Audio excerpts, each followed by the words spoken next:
Selamat datang di Zona Romansa, tempat di mana setiap cerita cinta punya rahasia.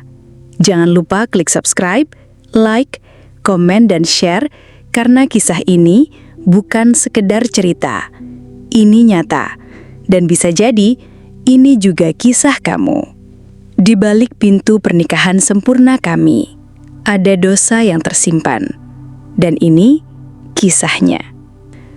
Aku Rani, 29 tahun, ibu rumah tangga yang katanya punya segalanya.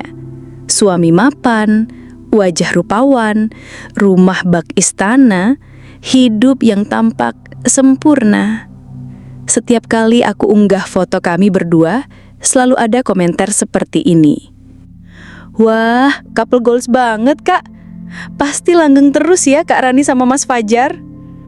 Aku selalu tersenyum membaca itu.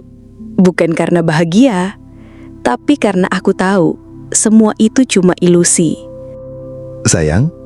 Dia mendekatiku, menyentuh rambutku, tangannya menyelusup ke pinggangku, menarikku pelan ke dalam pelukannya. Aku kangen. Aku hanya mengangguk, mencoba tersenyum. Saat bibirnya menyentuh leherku, tubuhku merespons. Tapi di kepalaku, nama Dion nyaris saja lolos dari bibirku. Malam itu ketika Fajar membawaku ke dalam pelukan hangatnya. Ketika ciumannya mulai menelusuri pundakku. Ketika tangannya mulai bermain di atas lapisan kain tidurku. Aku menutup mata, bukan karena menikmati, tapi karena berusaha menghapus bayangan lelaki lain. Tangannya melingkari pinggangku. Tubuh kami saling menekan. Aku menggigit bibir, menahan desah, bukan karena kenikmatan, tapi karena rasa bersalah. Astaga, Dion, kenapa bayanganmu ada di sini? Kamu kenapa sayang? Kelihatan berbeda malam ini. Aku tersenyum samar. Enggak kok, aku cuma capek.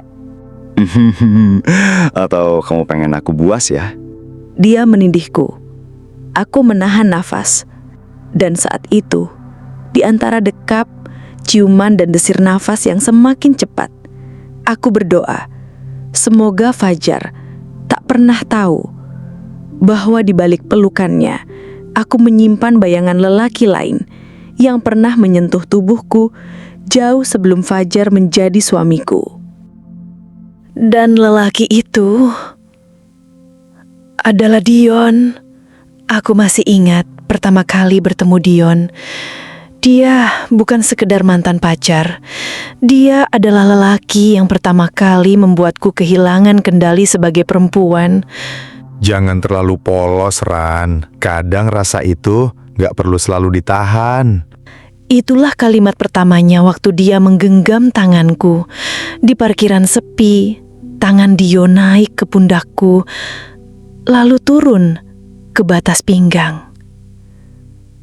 Dan aku, bukannya menepis, aku malah diam, terpaku.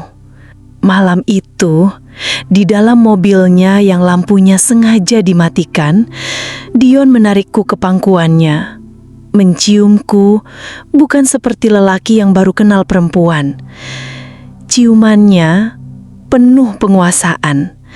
Tangan Dion menelusuri pahaku, menaik sampai aku tak bisa lagi berkata-kata. Aku menyerah di malam itu. Ran, kamu cantik banget. Kamu tahu kan, aku pengen kamu. Aku tak menjawab, hanya mendesah. Dan ketika jemarinya menyentuh sisi terlarang di balik roknya, aku malah membuka sedikit kakiku. Aku masih ingat bagaimana suara nafasku terputus-putus, bagaimana Dion membisikkan namaku di telingaku, dan bagaimana aku mengizinkan dia menyentuhku di tempat yang seharusnya hanya suamiku yang berhak. Dan hari ini, 4 tahun berlalu, aku sudah menjadi istri orang, tapi Dion kembali. Selamat ulang tahun, Ran. Masih ingat aku? Ada hal yang gak pernah selesai antara kita. Jantungku berdebar. Aku baca ulang pesan itu, berulang-ulang, dan entah kenapa, bukannya menghapus, aku malah menjawab, "Iya, aku ingat."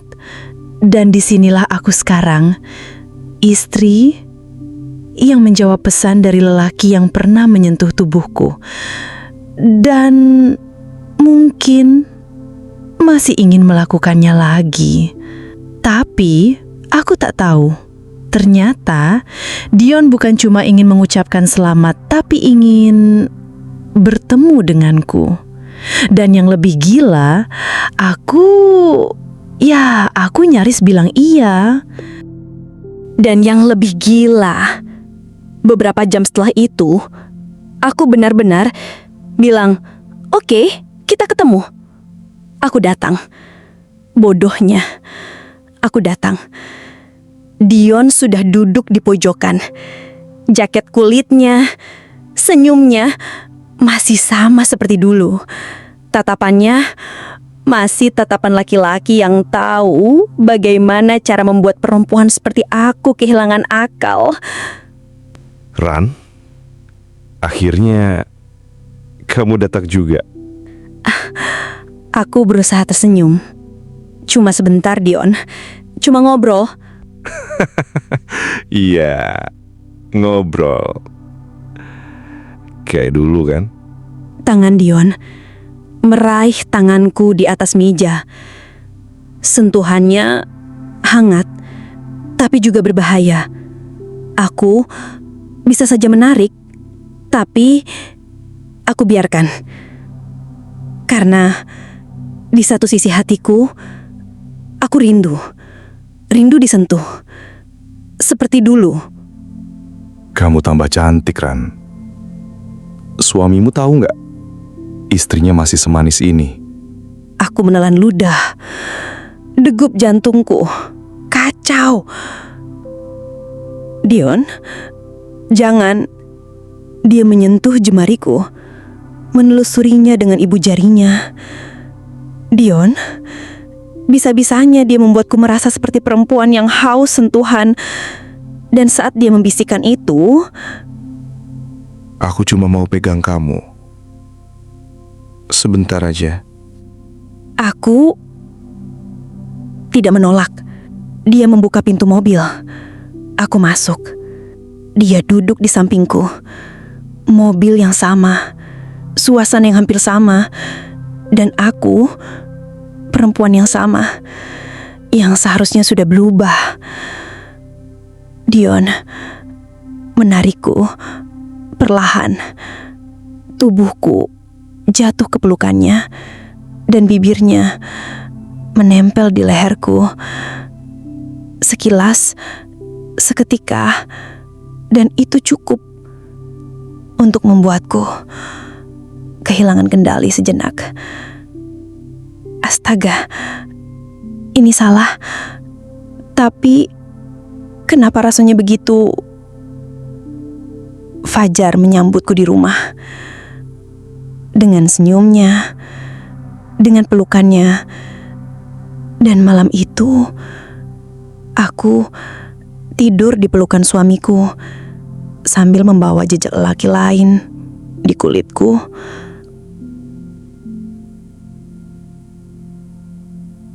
Capek ya sayang. Aku kangen. Aku juga. Dan malam itu, saat Fajar membawaku ke dalam pelukannya, aku membiarkan dia mencintaiku dengan sisa sentuhan Dion masih tertinggal di tubuhku. Aku pikir itu hanya akan terjadi sekali, tapi ternyata itu baru saja dimulai. Dan disinilah aku sekarang, menjalani dua dunia, menjadi istri yang sempurna dan perempuan berdosa di balik layar ponselku. Kamu udah tidur. Aku melihat ke samping. Fajar tertidur pulas. Nafasnya teratur, Lengannya masih melingkari pinggangku. Tanganku gemetar saat kubuka chat itu. Aku nggak bisa berhenti mikirin kamu. Aku tahu ini salah, tapi jemariku bergerak sendiri, mengetik balasan. Aku juga. Dan saat dia membalas dengan foto, tanganku bergetar.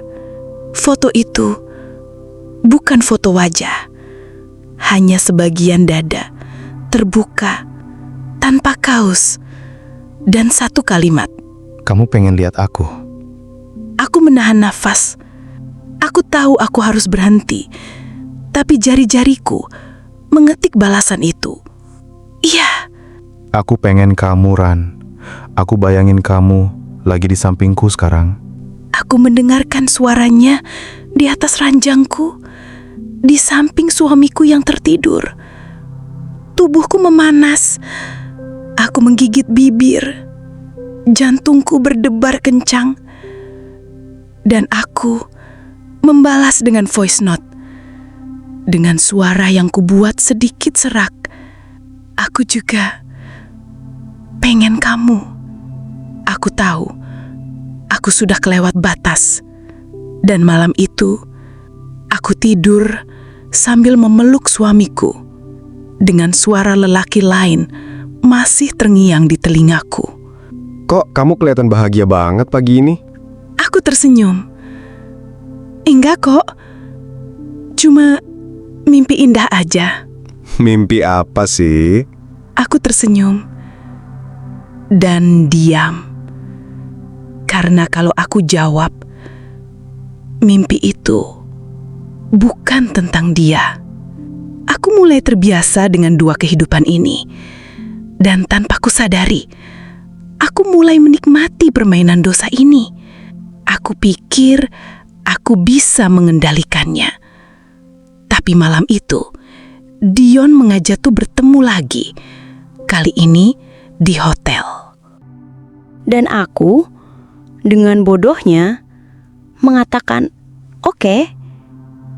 Aku berdiri di depan lobi. Tangan gemetar, jantung berdegup. Rasanya seperti aku menunggu giliran dijatuhi hukuman. Atau mungkin menunggu giliran untuk berdosa. Ran, kamu datang juga. Aku menoleh, dan dia menatapku dengan tatapan yang dulu selalu bisa melucuti pertahananku. "Dion, aku cuma mau ngobrol, jangan macem-macem." Ngobrol? Kita kan cuma ngobrol di kamar. Aku tahu, aku harus menolak. Aku tahu aku salah. Tapi kakiku melangkah mengikuti Dion masuk ke lift, menuju kamar 509. Dan detik itu juga, aku merasa aku udah terlalu jauh. Kunci kartu diketuk, pintu terbuka.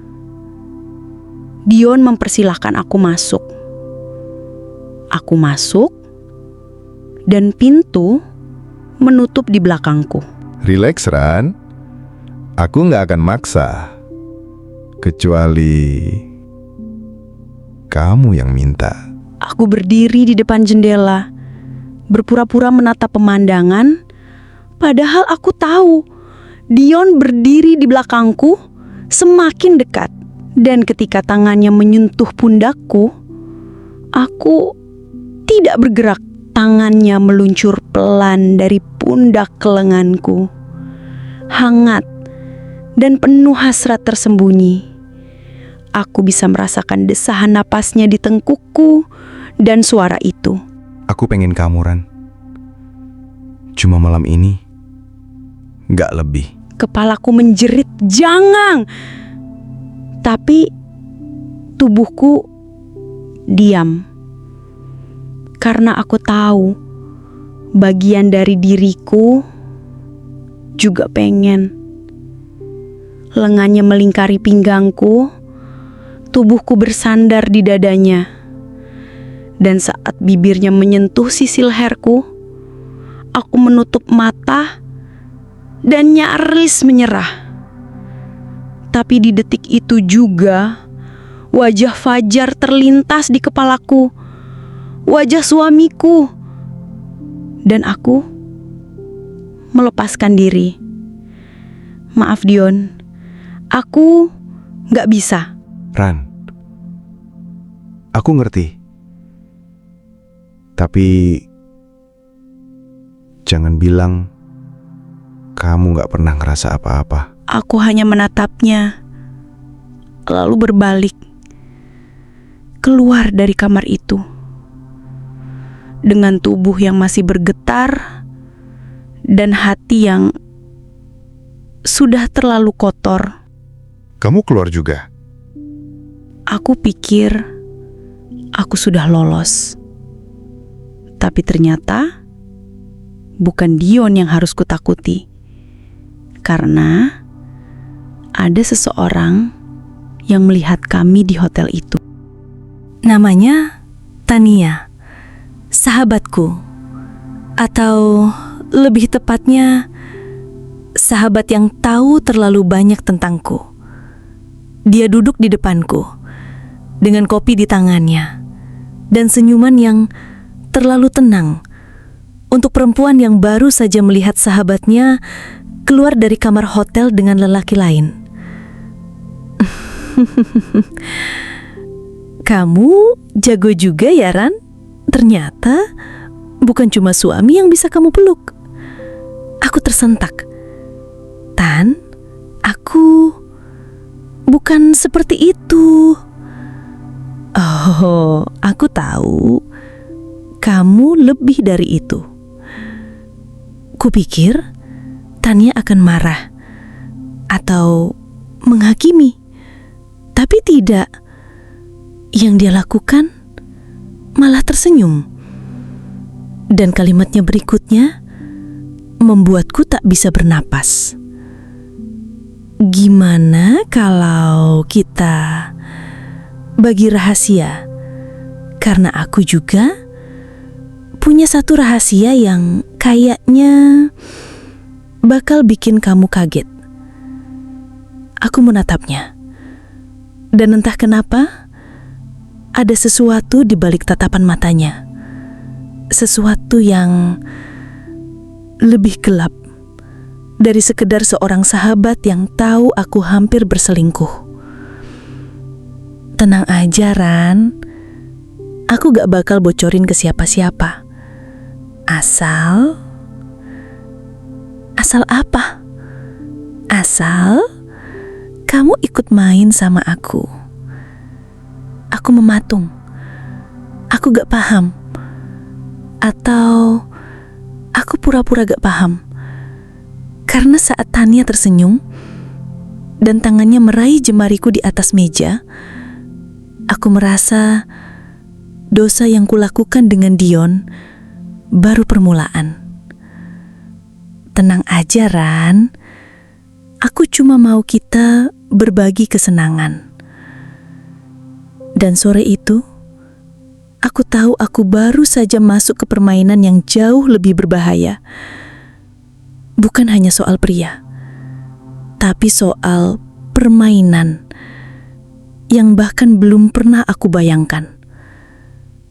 Aku pikir Dion adalah batasnya. Tapi ternyata Tania membuka pintu menuju dosa yang lebih dalam, dan aku tanpa sadar sudah masuk ke dalamnya. Ke dalam permainan yang bahkan belum pernah aku bayangkan sebelumnya. Aku duduk di sofa di apartemen Tania, hanya berdua. Aku tak tahu kenapa aku datang, atau mungkin aku tahu. Aku penasaran. Aku cuma mau nunjukin sesuatu ke kamu, Ran. Apa? Sesuatu yang biasanya cuma aku simpen buat diri sendiri. Dan saat Tania berdiri di depanku, membuka kancing atas bajunya, aku membeku. Tenang aja, aku gak akan maksa. Aku cuma mau tahu sejauh apa kamu berani. Tangannya membuka satu kancing, lalu dua, sampai kulit putihnya sedikit terlihat di depan mataku. Dan aku hanya bisa menatapnya. Bibirku keluh. Atau kamu cuma berani sama Dion? Kalimat itu membuatku terpancing. Aku berdiri, mendekat, dan tanpa kusadari, tanganku menyentuh pipinya. Nah, gitu dong. Ternyata kamu lebih berani dari yang aku kira. Aku tak tahu siapa yang mulai duluan, Naku atau Tania. Tapi saat jarak kami hanya sehelai nafas dan bibirnya menyentuh pikiku, aku diam dan membiarkannya. Ini cuma permainan, Ran. Kalau kamu mau, kamu bisa berhenti kapan saja. Tapi aku tak ingin berhenti. Aku ingin tahu sejauh apa aku bisa. Dan saat itu, teleponku berdering. Nama yang muncul, Fajar. Aku tersentak melihat layar, dan seketika aku sadar. Angkat, jangan sampai Soninu curiga. Dan di sanalah aku, di pelukan sahabatku, dengan suamiku menelponku. Aku berdiri di tengah dua dunia yang mulai saling bersinggungan. Aku pikir aku mengendalikan semuanya, tapi ternyata aku sedang masuk ke dalam pusaran yang lebih liar dari yang pernah aku bayangkan. Dan Fajar ternyata punya rahasianya sendiri. Malam itu, Fajar pulang lebih malam dari biasanya. Bajunya wangi, tapi bukan aroma parfum yang biasa aku pilihkan untuknya.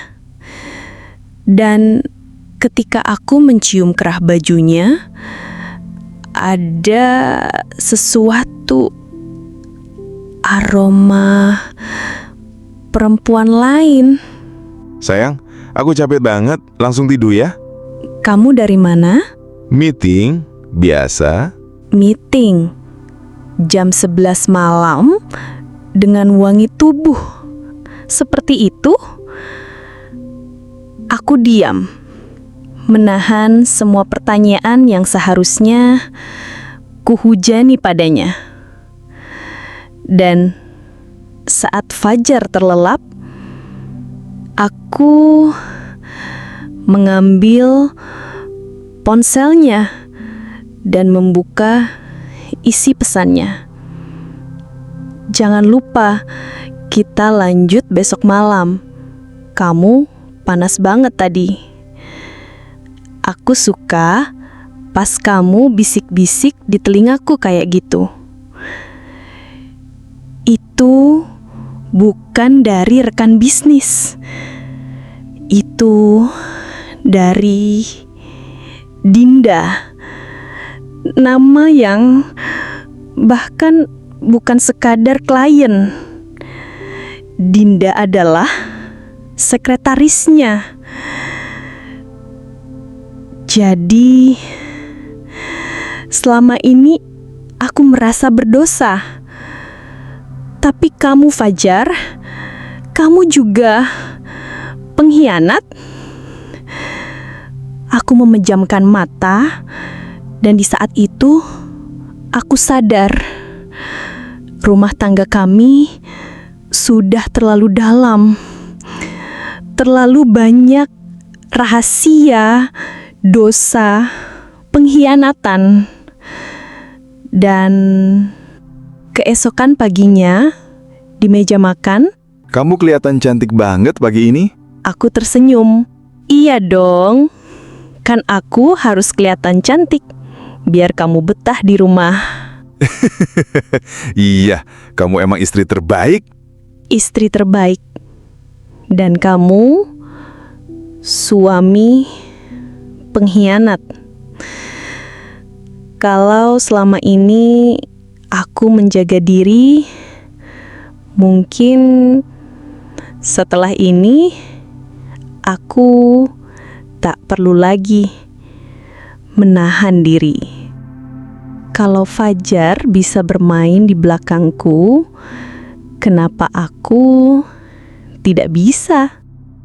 Dan malam itu aku memutuskan bermain dengan api. Tania menatapku dengan senyum nakalnya, seolah tahu aku sudah siap. Kamu udah gak ada alasan lagi, Ran. Suamimu main belakang. Dan kamu kenapa harus setia? Aku menatapnya. Dan di detik itu aku biarkan Tania menarik tanganku, mendekatkanku, hingga wajah kami hanya terpisah satu tarikan napas. Cuma malam ini, cuma kita berdua. Aku menutup mata dan membiarkan bibir kami bersentuhan. Hangat, lembut, dan perlahan. Aku mencium sahabatku. Sentuhan itu bukan sekedar iseng. Aku menikmatinya. Dan ketika jemarinya menyentuh pinggangku, mengelus naik ke punggungku, aku membalas, melingkarkan tanganku di pinggangnya. Akhirnya istri Pempurna melepas kendali juga. Malam itu di kamar apartemen Tania, aku tak lagi peduli. Aku tak lagi menahan diri. Dan saat jemarinya menyentuh bagian tubuhku yang seharusnya hanya Fajar yang berhak, aku menyambutnya dengan sengaja. Aku pikir aku akan merasa berdosa. Nyatanya aku merasa bebas. Dan pagi harinya di dalam rumah, saat berada di dapur, Kamu lagi mikirin apa, sayang? aku tersenyum. Cuma mikirin gimana rasanya bermain dengan api. Hati-hati kebakar ya.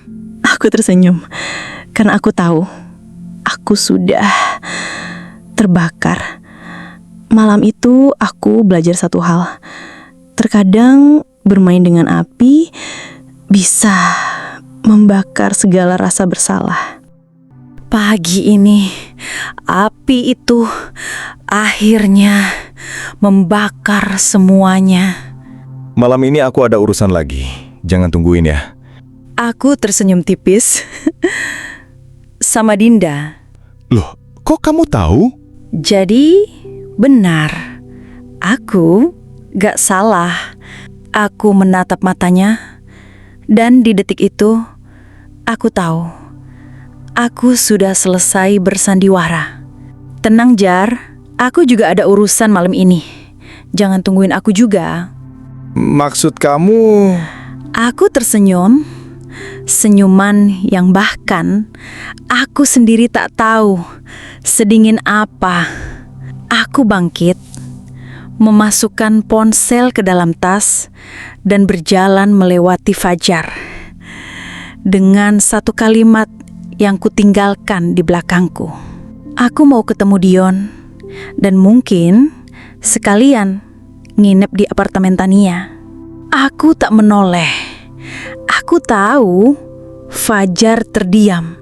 Dan di momen itu, aku tahu pernikahan sempurna kami sudah berakhir.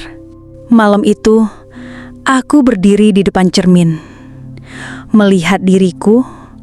Bukan lagi Rani, istri yang setia, bukan juga Rani, perempuan yang takut dosa. Aku, Rani, yang sudah membakar semua rasa bersalah, dan kini siap menghadapi dunia. Aku bukan istri yang sempurna. Aku, perempuan yang akhirnya memilih dirinya sendiri. Dan saat aku melangkah keluar kamar, aku tahu pintu yang kututup adalah pintu pernikahan kami. Dan pintu menuju diriku yang baru. Di balik pintu pernikahan sempurna kami, ada dosa yang akhirnya tak lagi kusembunyikan. Terima kasih sudah mengikuti kisah ini bersama Zona Romansa. Kalau kisah ini membuat kamu merasakan getaran yang sama, jangan lupa subscribe, like, komen, dan share. Sampai bertemu di cerita penuh emosi dan rahasia berikutnya. Hanya di Zona Romansa. Karena setiap cerita punya sisi yang tak pernah kamu duga.